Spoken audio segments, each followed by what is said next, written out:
सावरायदों सावरायग्रा बिथांनि नारसिननाय बायदियै BPF जोंसो सावरायदों गुबुनजों सावरायथ'वाखै दाना BPF जों मा सावरायदों आं नोंथांमोननो खोन्थानि फार्स्ट पइन्टआ जादों जोंनि कन्डिशननि फार्स्ट पइन्टआ जादों जोङो जुदि नोंथांजों कोअर्डिनेशन कमिटिया एलायन्स गभर्नमेन्ट खालामनो गोनां जायोब्ला जोंनो 16टा सिट होनांगोन मानोना जोङो मोनब्रै हानजा खरै 4 सानजा 4 16टा सिट जोंनो होनांगोन बिदि होननायाव जोंनि हाग्रामा बिथाङा होनबाय नङा जों नोंथांमोननि 16टा होनो हाया 12टाल' होनो हागोन अके जोङो 12टाखौ एक्सेप्ट खालामबाय दानिया बाथ्राया जादों 12टा होबाय नाथाय जों होनदों जोंनो गाहायाव होनाङा जोंनो गोजौआवसो नांगौ नाथाय बिथांमोना गोजौआवहाय मेनेज खालामनो हाया गाहायावसो मेनेज खालामनो हायो आरो जोंनि जा मोनब्रै हानजा बे मोनब्रै हानजाया मालाबाबो गाहायाव देरहानो हाखाया अके बेबो थांबाय आं सैथोखौसो बुंदों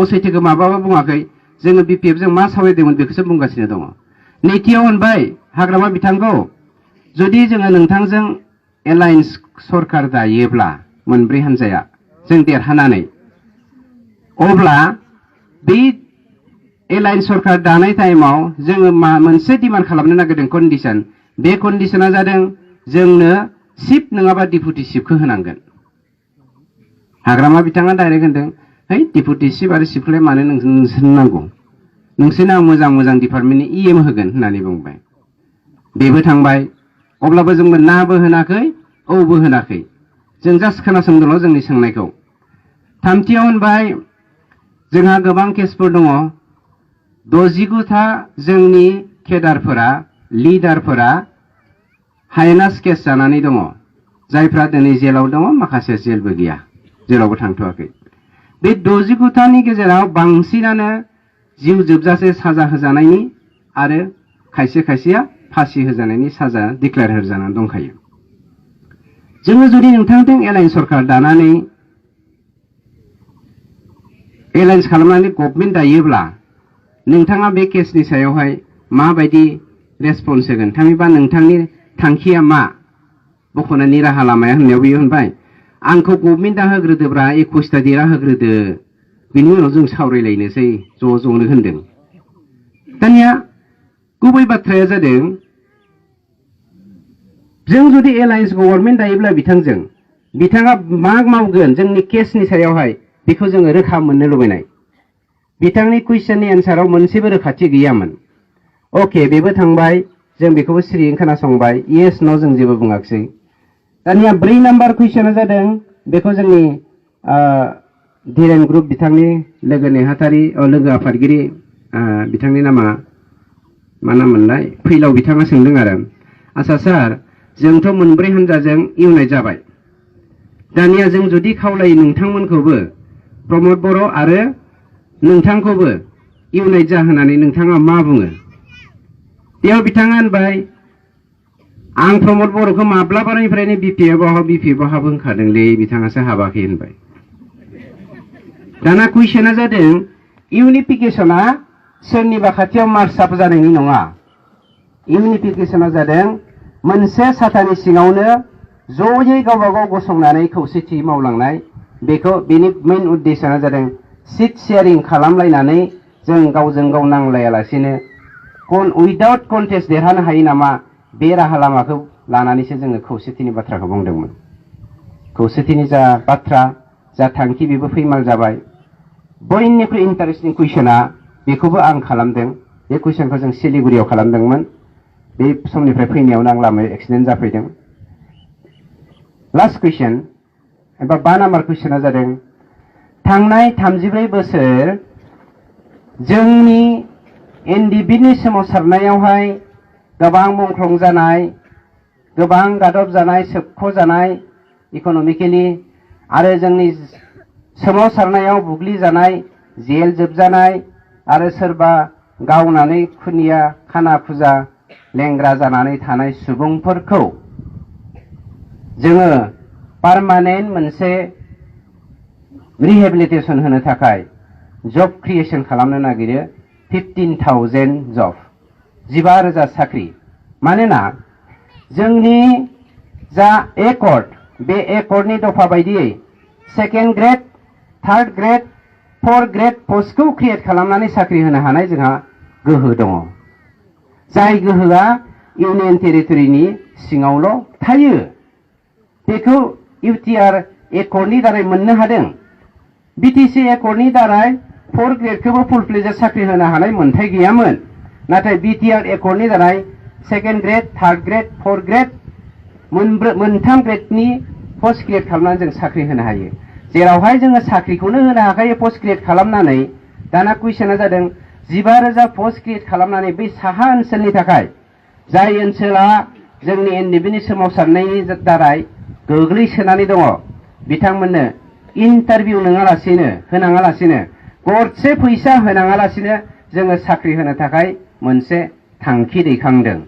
बे बेलायाव नोंथाङा मा बुंगोन होनना बुंनायाव हाग्रामा बिथाङा बुंदों आंनि बिएलटिनि गथ'फोरखौनो दाबो साख्रि होनो हायाखै, नोंथांमोनखौ बोरै साख्रि होनो? कुइसना बिराद सोमोनांथाव। बिथाङा हायाखै, नंगौ, सैथो खोन्था। थांनाय 17 बोसोराव बिथांमोननि गभर्नमेन्टआ सोबख'दों, गादबदों, नासयबोदोंल' जोंनि रायजो राजाखौ। जोंनि अनजालु बिएलटि फंबायमोनखौ बिथांमोना जौनि फुख्रियाव गोजोम होनानै नंगौ लामानिफ्राय एरायहोनायनि अनगा जेबो मावहोआखै। आरो बिथांमोना मा साख्रि होनो? जाय बाथ्राखौ जेब्ला जोङो इउपिपिएलनो बे कन्डिशनफोरखौ जाबसिनहैदोंमोन, आं लास्ट कन्डिशनखौल' नोंथांमोननो बुंसै। इउपिपिएलआ बुंदों नोंथां मा 15,000ल', 50,000निख्रुइ बांसिन पस्ट क्रिएट खालामनानै जोङो 5 बोसोरनि गेजेराव रायजो राजानि जोहोलाव बै लाइमोन गथ'फोरनो जों साख्रि होनो हायो होननानै बिथाङा आंनो बाथ्रा होदों। नाथाय अब्लाबो आं इउपिपिएलनि दैदेनगिरिफोरखौ बुंदों न', आंहा 50,000, 1 लाख पस्ट क्रिएसन खालामनायजों सोमोन्दो गैया। बे जाखानांगौ, बे जोंनि मोननांगौ मोन्थायखा आरो बेखौ गभर्नमेन्टआ होखानांगौ। जायखि गभर्नमेन्टआनो फैयाथों मानो, इउपिपिएलआनो फैयाथों मानो, कंग्रेसआनो फैयाथों मानो, बिजेपिआनो फैयाथों मानो। किन्तु आंनि व्यक्तिगत कन्डिशना जाय मुंख्लं जादों न'खर, जाय रान्दि हिनजावफोर, जाय फिसाफ्रा हावरिया मावरिया जानानै दङ, बै मानसिफोरखौ जोङो साख्रि होग्रोनांगौ। बिथांमोना लेखा रोङै न'खरनि, बिथांमोना इक'नमिकेलि गोग्लैसोनाय न'खरनि, नंखायनो बिथांमोननो इन्टारभिउ होआलासिनो जेरावहाय जोंहा लिस्टआव दंखायो मुंख्लं फेमिलिफ्रा, जेरावहाय जोंहा लिस्टआ दंखायो जायफ्रा दाय गैयालासिनो साजा होनायफोरा, जेरावहाय जोंहा लिस्टआव दंखायो दाय गैयालासिनो एनडिबिनि मुङाव जोबजानायफोरा, बिथांमोननोथ' जों साख्रि होथारनांगोन। बिथांमोनखौ इक'नमिकेलि जौगाहोनायाथ' जोंनि दायित्व। बिदि बुंनायाव बुंदों इउपिपिएलआ इट इज डान। बियो अके, 15,000 जेबो नङा, मानोना बियो जोंनि गोग्लैसोनाय हारि माहारिखौ जौगाहोनायनि थाखायसो। बेवहाय बर'निल' बाथ्रा नङा दै। दानिया गुबुन 35,000 बा 1 लाख पस्ट क्रिएसन खालामनायनियावहाय ओरैबायदि मोनसे आं कन्डिशन होबावबाय, जुदिहे बे 50,000निफ्राय 1 लाख पस्ट क्रिएट खालामबावोब्ला 15,000खौ दानख'नानैबो बेवहाय इन्टारभिउ जायोब्लाबो जाय नंगुबैयै इन्टारभिउ पास जागोन बिथांमोननोसो होनांगौ। आरो बे सिलेक्शन बर्डआ, स्टाफ सिलेक्शन बर्डआ खोब मोजाङै नोजोर होनानै गोरों मानसिफोरखौ बासिनानै जोंनि हालामखौ जौगाहोनायनि राहा लामा लानांगौ होननायाव बेखौबो बिथांमोना दान होननानै बुङो। दानिया बयनिख्रुइ सोमोनांथावसिन सोंनायनि फिननायखौ नोंथांमोना नायदो। आं कुइसन खालामबावदों, आंनि जोबथा कुइसन इउपिपिएलनिसिम। जोङो दिनै थामथि बर' एकर्डनि गेजेरजों साहा ओनसोलाव जेबो मोननो हायाखै। 1967आव जेब्ला पिटिसिआ जोनोम जादोंमोन बै समावबो बे हालामा गादब जानाय। 1977आव जेब्ला इउटिएनएलएफआ जोनोम जादोंमोन बै समावबो बे हालामा गादब जानाय। एबसुनि मुभमेन्टआवबो गादब जादों, बिएलटिनि मुभमेन्टआवबो गादब जादों, एनडिएफनि 34 बोसोरनि मुभमेन्टआवबो गादब जादों आरो गादब जादों, नाथाय जों जेबो मोननो हायाखै। नंखायनो इउपिपिएलआ पावाराव फैयोब्ला आं नोंथांमोननिसिम मोनसे डिमान्ड खालामो, बै साहा ओनसोलाव जाय नोंथांमोननि एकर्डनि एबा जोंनि एकर्डनि पिन पइन्टफोरा गाहाय लाइनाव जों राजा लामानि सेर सेरावल' जाना दं, बेखौ साहा ओनसोलाव बोखोनांगौ मेक्सिमामखौ होनना बुंदोंमोन आं। आरो बिथांमोना बुंदों दान। माबोरै दान? जोङो एखे कुइसनखौनो हाइ कमिसनार आइबिनि डाइरेक्टर आरो डिपुटि डाइरेक्टर सानैनाव सोंदोंमोन, डिपुटि डाइरेक्टर सानै आरो डाइरेक्टर नोंथांमोना जों जा एकर्ड खालामनो थांगासिनो दङ नैबे मडेलिटिखौ नायनानै नुनो मोनदों जि जायगायावहाय जोङो डिप्राइभ जादों रायजो राजाया, जि जायगायावहाय जोंनि मानसिफोरा इक'नमिकेलि सोबख' जादों बे जायगायावथ' जों कुनु डेभेलपमेन्ट स्किम हरनायखौ जों नुनो मोनाखै। बेवहाय जोङो माबोरै सिगनेचार होनो हानो होननानै जों बुंनायाव, माबोरै बे मोनसे मोजां एकर्ड जानो हानो होनना बुंनायाव डाइरेक्टर आरो डिपुटि डाइरेक्टरा होनदों नोंथांमोना बेखौ चेन्ज खालामनो हायो। जास्ट नोंथांमोननि हालामाव बिटिआर हालामावहाय बेखौ जास्ट पिन पइन्टल' होनाय जादों, किन्तु बेखौ चेन्ज खालामनो हायो। माबोरै हायो? जुदिहे नोंथांमोना सरकार दानो हायो। सरकार दानो हायाबाथ' नोंथांमोना जा पिन पइन्ट हरदों बेखौबो मावनो हानाय नङा। मानोना सोबख'ग्रा, गादबग्रा, नासयग्राया जोंखौ सिगुन बायदि जेब्लायबो जमनानै थाबाय थायो। खावलायदों रायजो राजा नोंथांमोन, जोंनि जा एकर्ड बे एकर्डखौ इमप्लिमेन्टेसन खालामनोब्ला जोङो दानबखौ नङा मानबखौ बासिनांगोन। जाय दानबफोरनि नासयनायाव, सोबख'नायाव, गादबनायाव जोङो टिबि बेमारफोर बायदि जानानै दङ, केन्सार बेमारफोर बायदि जानानै दङ हामनो रोङै बायदि। बेफोरबायदि बेमारनिफ्राय हामनो थाखाय, रैखाथि मोननो थाखाय, बारग'नो थाखाय दिनै जोंनो खौसेथिनि गोनां आरो सोदांनायनि गोनां।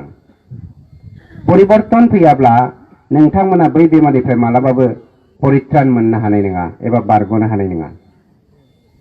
नंखायनो खावलायदों रायजो राजा नोंथांमोना दिनै सोलायनायनि सम फैदों, गावखौबो सोदांनायनि सम फैदों। मोनसे बाथ्राखौ जोङो रोखा बुंनो नागिरदों, जोंनि गेजेराव गोबां पलिटिकेल डायलग जाबाय थायो। आं एसे बुंबावगोन, गोबां बुंनो गोनां दङ, 2 घन्टाजोंबो बुंनानै फोजोबनो हायामोन। आं सर्ट खालामनो नागिरबाय। नोंथांमोननि गेजेराव दे बावैसो 5 बोसोरनि उनावहाय सेल्फ हेल्प ग्रुप जोंनि बिमा माहारिनो होनो थाखाय बाथ्रा होबोदों दिनैनि बे सरकारा 5,000 खरै। बावैसो जोंनि इउपिपिएल हानजाया जा थांखि लादों सेल्फ हेल्प ग्रुपआव 5,000 नङा 75,000 होगोन होननानै। 75,000 होगोन जोङो जुदि जोंनि पार्टिया पावाराव फैयोब्ला। आरो 75,000 मोनखायो बेनि स्किम बायदियै। 75,000निफ्राय माबोरैथ' 5,000ल' फैखो? नाथाय बिथांमोना एबार 10,000 होगोन होननाय बुंनायखौ आं खोनानो मोनदों, एफा एफा बहाबा बुंलाबायनायखौ। मोनगोन 10,000। किन्तु जोंनि हानजाया जुदि पावाराव फैयोब्ला आं नोंथांमोननि सिगाङाव बेखौ रोखा बुंदों, जोंनि पार्टिया नोंथांमोननो 5,000नि जायगायाव 75,000खौ 5 फैसाबो खम खालामालासिनो होखागोन। गुबुन मोनसे बाथ्राया जादों बेवहाय गोबां डेभेलपमेन्टनि बाथ्रा दङ। आं गुबुन हारि माहारि थानायबा बुंगौमोन, जोङो बड'लेण्ड टेरिटरियेल रिजनखौ मोननो हादों। नंखायनो गुबुन सावताल, राभा, नेपालि, कुस गोबां हारिनो, कुसफोरनियाव मोनसे जाथि दंबावोमोन, मामोनलाय बिसोरो बै सुत्रधरफोरनोबो मोनसे डेभेलपमेन्ट रिजन बानायना होनो नागिरदों। रिजन डेभेलपमेन्ट सेल, रिजनबो जानो हागौ नङाबा सेलबो जानो हागौ, नामा फिक्स जायाखै। अलरेडि बेखौ डिसाइड खालामखाबाय इउपिपिएल पार्टिया। बेखौ होनानै माबोरै जौगाहोगोन मोनसे हारिखौ, बेखौ जोङो मोनसे स्किम बानायनो नागिरदों। मानोना बे जोंहा फार्स्ट फैसाबो लस जाया बावहाय। सोरबा हारिखौ जौगाहोनायाव, मोनसे हारिखौ जौगाहोनायाव नैबे बड'लेण्ड टेरिटरियेल रिजनावहाय जोंनि रिजनासो जौगानाय। मोनसे हारिखौ सोबख'नानै दोननाय माने, गोरिब खालामनानै दोननाय माने बे बड'लेण्ड टेरिटरियेल रिजनासो गोग्लैसोनानै थानाय। नंखायनो जोंनि बे पार्टिया, हानजाया मालाबाबो गुबुन मोनसे हारिखौ गादबनानै गुबुन मोनसे हारिखौल' जौगाहोनायनि थांखि नङा, दिनैनि बे एक्जिस्टिं सरकारफोर बायदि। जेखियानो जायाथों, आं मोनसे बाथ्राखौ दिनै नोंथांमोननो रोखायै बुंनो नागिरदों। जोंनि दिनैनि हादुंगोराफोरा बुंबाय थादों गावसोरनि मान इज्जतखौ लाखिनो थाखाय। दिनैनि दिनाव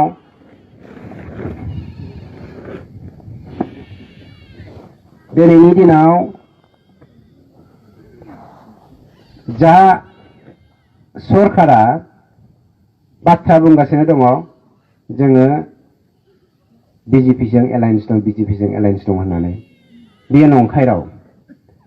बिजेपिजों इउपिपिएलआसो एलायन्सआव दङ। दिनै गाबोननि गेजेराव नोंथांमोननि नैबे कनस्टिटिउन्सियावनो, थामहिनबा आं नोंथांमोननि सासे केन्डिडेट, बे केन्डिडेट महरै आं नोंथांमोननि सिगाङाव बुंगोन, गाबोन सबनियानिफ्राय बिजेपिआ आंजों नोंथांमोननि सिगाङाव ट्रेक्टराव भट होनानै गिदिंफानो थाखाय ओंखारगोन। बे समावनो नोंथांमोना रोखा जागोन बिजेपिआ जोंजों दंना बिपिएफजों दङ। बिपिएफजों थाया।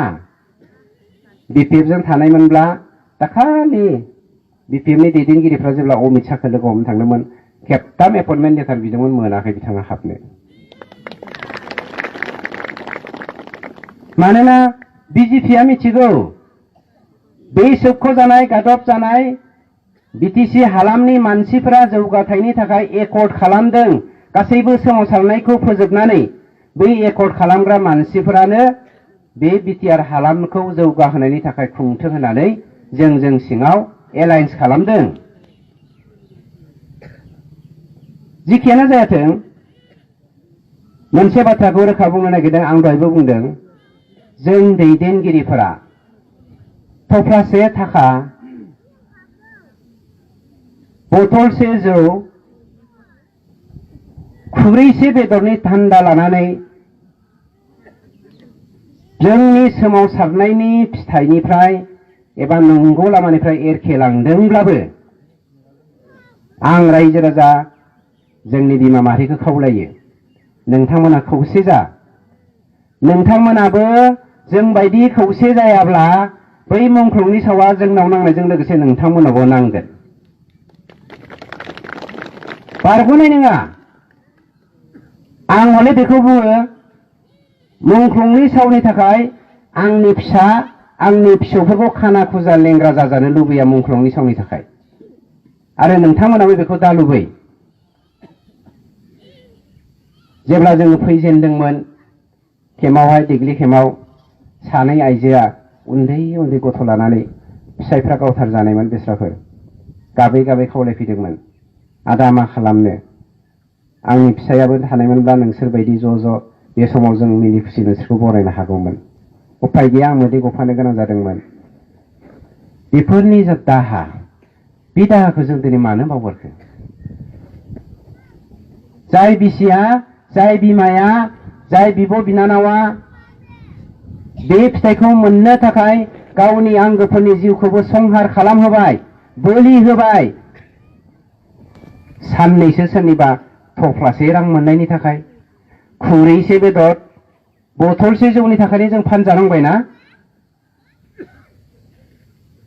आं हले बेनि भागि जानो हाया।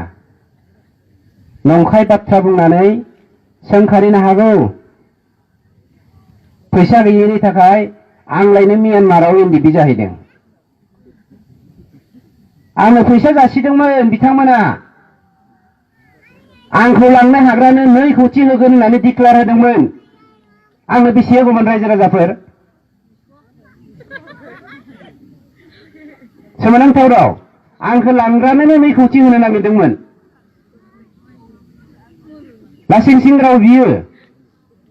हारिखौ फाननायनि अनगा, मुंख्लंनि बेसेनखौ फाननायनि अनगा माथो दङ? जा, नोंथाङा लानानै जा, आरो पलिटिक्स गेलेनो थाखाय हारिखौ दा बाहाय।